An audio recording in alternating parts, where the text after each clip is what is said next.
Hey everyone, it's Mari from Business English for Your Success.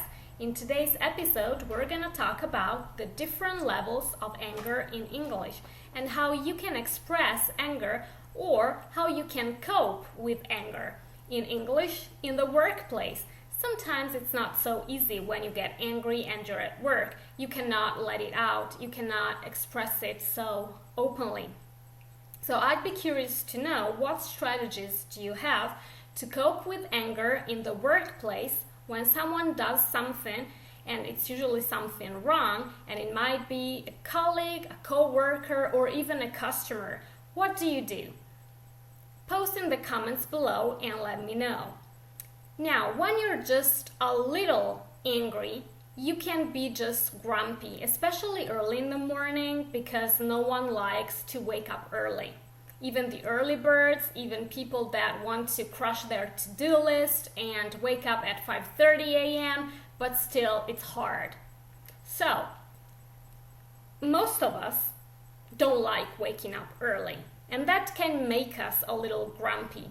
And we tend to complain a lot, and we just tend to be a little angry.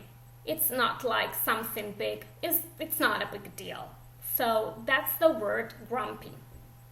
The second stage of anger is annoyed. You can be annoyed because maybe you have a colleague that usually leaves something like a tea bag in the sink. That's something annoying, especially when that person does that over and over again, and every single time you go to the kitchen there's a tea bag, a used tea bag in the sink. Well, that's annoying, and that can make you annoyed. Again, it's not a big deal, but if that happens over and over again, it can make you even angry. The third stage is angry, and that's a word that you surely know. Anger is a feeling, is a human emotion, and we all feel that. We all get angry. We all feel anger.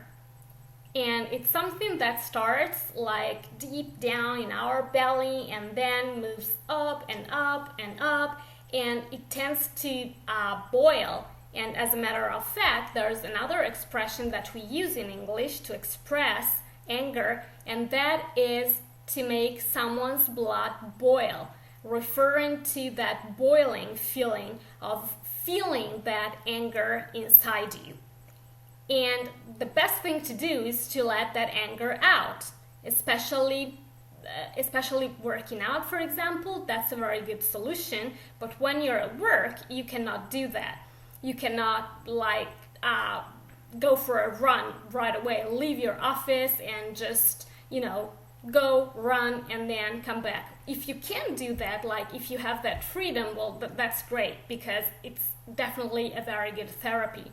But for most people, that cannot just go. They cannot just leave and let it out that way. But one of the best things you can do is usually to let your anger out. Now the problem, because we're talking about your workplace, when someone does something like a colleague or a co-worker, even customers, that's more difficult. And therefore, I'd like to know how would you deal with that? So please comment below and let me know. Talking about anger and being angry, there's another word in English that is more colloquial, and that's the word pissed. Now, pissed means angry, but it's more of a slang word, and you can use it with your friends. But it's just better not to use it in the office, especially in formal contexts or formal situation, because some people might get offended. So it's okay with your friends, but it's better not to use it in formal contexts. So that's the word pissed. So just so you know, the word pissed means angry. Now the next level, the last one, is when you're even more than angry, and that's furious or infuriated or enraged. Is like when your anger is really, really deep and you'd like to hit someone in the face because you're really furious, you're infuriated, you're enraged. And that's usually something that takes a lot of energy away from you. The best cure is usually exercise, movement, working out, running. But like we said, it's not so easy to apply this strategy in the workplace. So when something bad or something that is difficult to deal with, something that can make you angry or even pissed or infuriated, what do?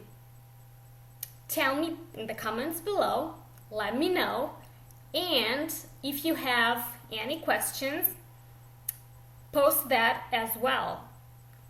So that's all for today. Thank you so much for watching this video, and I'll catch you next time here at Business English for Your Success.